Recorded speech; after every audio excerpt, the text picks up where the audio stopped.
How you doing? I'm Kevin O'Hara for alcoholmastery.com. The older I get, the more I close ranks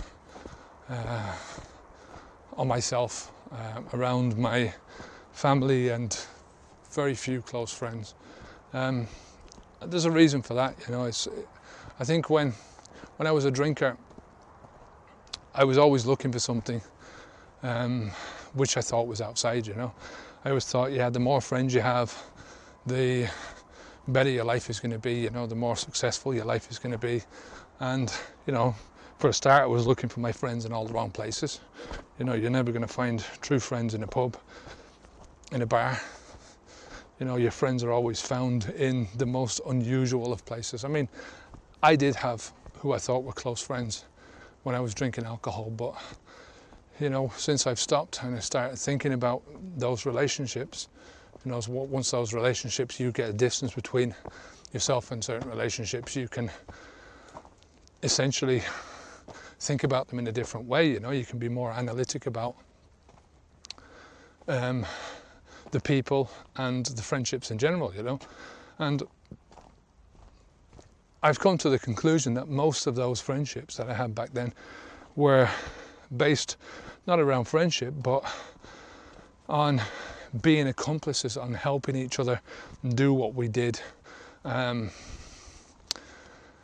based around culture, based around you know, a lot of different built-in proxies that were already there, you know. Before I started drinking, you know, we grew up into this life. This is what we're supposed to do. This is how we're trained from young to behave. You know, I was trained, not deliberately and not systematically, but systematically in a cultural sense. I'm watching out for bikes here. That, you know, young men got their buzz, young women got their buzz at the weekends after they finished work by going out on a Friday night, a Saturday night, and enjoying themselves. And that enjoyment meant going out and getting pissed, meeting with people in pubs. You know, I see it everywhere now when I look around. I see the people going, well, you know, don't forget when you're going on holidays to take advantage of the cheap wine and drink loads, you know. You're on your holidays and you deserve it, you know. You know, you don't have to get up for work in the morning, so, you know, you can have that bit extra, you know. It's like, what a sad waste of life. What a sad waste that I used to do in my own life. And I'm saying this from, as I say, from the perspective of that my friends were my accomplices, because, you know, the round system, when you buy a round, is based around that fact. You know, it's based around, well, we're all going to stay together in this, we're all going to drink the same amount, and we're all going to get drunk together, we're all going to say shite together, and tomorrow we're all going to be in unison in not remembering the shite that we said the night before. And that's why it's so uncomfortable, not only for you when you become a non-drinker, but for the other people, the drinkers, for you to be around them, because you make them feel uncomfortable. You know, your presence as a non-drinker, as somebody who's not going to get drunk, as somebody who's not going to be in that round system, right, and as somebody who's going to remember all this stuff the next day, is completely against the whole thing about what they're there for. And you know, the pretense of friendship is there, you know. The pretense, the attempt at friendship is going to be still there, you know. These are still your friends. These are still, you still have to adhere to the rules of friendship, and you know, you can take the piss, but you know, these are your friends after all, so you're not really allowed to say anything bad or to do anything outside of that friendship thing. Do you know what I mean?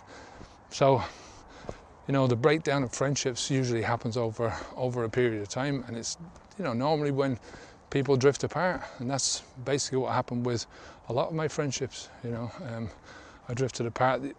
I had one good friend in Ireland who when I was there and I quit drinking, the relationship didn't drift apart, but because we followed the same football team and we meet up once or twice a week, whatever it was, to watch the matches. But, you know, before I stopped drinking, I used to meet this guy nearly every night, you know, after work, and I couldn't do that anymore. But, no, not only did I not want to do this anymore, I didn't want to be that person who was sitting in the bar drinking, you know, drinking water when he was drinking alcohol. You know, just, you know, when you don't drink anymore, it's, sitting in the bar becomes fucking pointless, because the whole point of being there is to drink and, you know, get drunk. So, you know, as I say when I used to drink, it was like a Groundhog Day. You know, that old movie with Bill Murray in it, where he woke up the same day and did exactly the same things. You know, the same shit was going on. You know, he might have done something differently, done a few things differently, but at the end of the day, same shit, different day. That's what I felt like at the end of it, was that I was in a frozen day. You know, this was the same, doing the same things over and over and over again, and nothing would ever change. Nothing ever did change, you know. Minor things changed, but the general picture of it was the same, and it was one day, one step forward, two steps back. I mean, I've talked about this a lot, but it's the nature of the beast, isn't it? As I said, eventually you start to think, well, you know, are these people my friends, or are they my accomplices? And it's the only conclusion that you can come to, is that, you know, your drinkers are, the drinking people that you drink with are basically your accomplices, because people get angry. You know, these people do get angry with you when you don't drink anymore. You can see it, and you can really start to judge who your friendships are, you know. So anyway, look, I mean, my relationships have just blossomed since I stopped drinking, because I have more time for people, I have more time in general, I have more brain capacity, I have more money, I have more of everything that is good in life, you know, and not so much of this, all the shit stuff that used to happen in my life, you know. I mean, when you think about drinking, you've got this tiny window of buzz, you know, maybe 2 or 3 drinks, and then once you've drank those 2 or 3 drinks, the buzz disappears, right? Let's face it, right? You don't get the same buzz. You just drink through the habit then, right? So that buzz, that nice buzz, only happens for a couple of drinks, and it's basically your habit is being satisfied. You're going, yeah, the craving, I don't have to think about the craving anymore. I'm actually sat doing what I want to do, right? And but once that buzz disappears, then, you know, what have you got left then? You've got drunkenness, you've got, your mind is being altered, your mind is being affected, your body is being fucked up, mind is being fucked up. The next day you've got the consequences of all the drinking that you've done, hangovers and stuff like that. So for that little one buzz, there's very little reward, right? Taking out the alcohol out of your body and treating your body with respect, right? Giving it the good nutrients that you need, not putting the bad shit into your body, giving yourself exercise, getting out walking, just doing something which is, you don't have to fucking kill yourself, just do something simple, but it's giving yourself respect, giving your body respect. And when you do that, you gain much more back. The rewards are huge. So I'm saying, from that perspective, quitting drinking just allowed me to not be a better person. I don't think that essentially we're bad people just because we drink. This is a habit that we do, you know. But I think that everything else is clouded, and everything else is taken over by the alcohol. So at the end of the day, we haven't got time to do it. We haven't got the brain capacity to do it. You know, we're ill, you know, most of the time. We're handicapped, you know. This is what life is like. And when somebody is handicapped, you don't expect them to do that much. So it's like, you know, other people give you less because you give less, right? In return, they you know, we've all got a certain amount of time in our lives, right? And you're going to focus your attentions on building relationships with people who can reciprocate, right? Who can give you the same thing back, right? Who can give you tenderness and love and affection and friendship back, right? if it's just a one-way street, if all of it's coming from them and, you know, you're giving them a lot less than they're giving you, then, you know, it's easy to see why some people will go, fuck you, you know, I'll go somewhere else, I'll look for my attention somewhere else, you know, and that happens all over the place. It happens in relationships all over the place. I mean, that's not the only reason why relationships break down, but it's one of the reasons. And I'm saying that when you stop drinking, you not only gain in terms of your health and your wealth and your brain power and your physical, what you can put out physically, you know, your energy levels, all that kind of stuff, but you also gain in your ability to focus on other people and the power that you put out from that, you know. And I'm not talking about just some fucking woo-woo stuff here. I'm talking about just the basic day-to-day emanations that you give off, you know. You know, you're more you give more attention to other people. When you give more attention, you know, they notice that, but other people notice that. So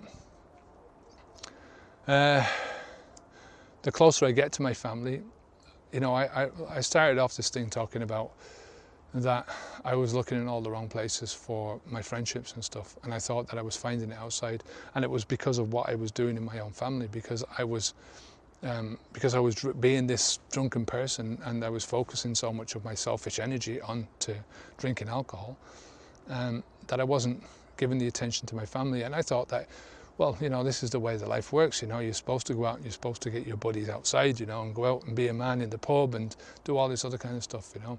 And since I've stopped drinking, I've realised that everything that I needed out of life was here all along, you know. It's been right under my nose. My family, you know, my son, you know, who I've always cherished anyway, but more so now, you know, my partner is my best friend, you know, and I would have never said that when I was drinking. My partner was my partner, my wife was my wife, right? Those are two separate things. And my best friend was my buddy in the pub, you know, who I was able to say stuff to. I didn't say anything to my partner now. I'm not afraid to say anything to my partner now. I'm not trying to hide anything from my partner, which I used to do when I was drinking.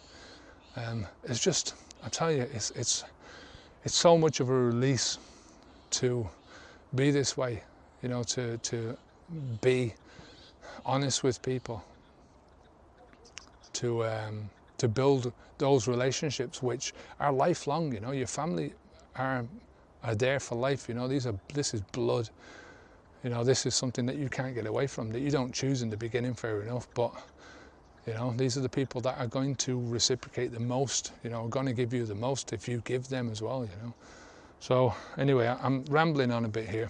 You know, Dalai Lama said that if you want to find out how rich you are, look for all the things in your life that you have that money just can't buy, and that's where you're going to find richness.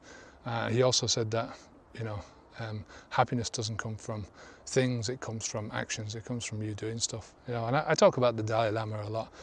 I'm not a religious person in any stretch of the imagination, but if I were to be a religious person, that would be my religion, because he said it himself, his religion is happiness. And for me, that's fucking, you know, from what I grew up with in my religion, which was Catholicism, you know, that was as further away from happiness as you can get, you know. It's like, religion seems to be based around pain, you know, pain from every aspect, man, you know. The guy's up there in a cross, like, and he's done this for us, you know, to deal with our sins and shit, you know, and that we're sinners all our lives. And oh man, look, if you're a Catholic, and please don't take any offense to this. This is my version. I mean, I maybe it was just the church I went to, or the priests that I dealt with, or the people I dealt with in church and stuff like that. But it's just not my thing. So, you know, like I'm saying, from the Dalai Lama, much respect goes out to this guy. Much respect, because this guy, you know, all he talks about is, every time I listen to the guy talking, he's always very calm, very collected, very, very positive. I've never heard the guy talking negatively at all about anything, you know, about anyone, you know. You know, the guy could stand in front of a fucking multiple child molesting serial killer and he'd still have something positive to say about the guy, you know. So, you know, when you hear somebody saying his religion is happiness, then for me that's top, you know, top drawer stuff. You know, like I say, I'm not religious, so, and I'm not a Buddhist or anything like that, but I just like what this guy says. You know, for me, there's many spiritual leaders in the world, and spiritualism has got nothing to do with religion. You know, spiritualism is, you know, there is religious aspects, or, you know, like the Bible, for instance, has taken some aspects of life, like do unto others as you would have them do unto you, which is written in the Bible, but it's a good life lesson, you know, and you don't have to be a Bible basher to understand that or to bring that into your life, you know. So I'm not religious, as I say, but Dalai Lama, for me, top man, top dog, you know.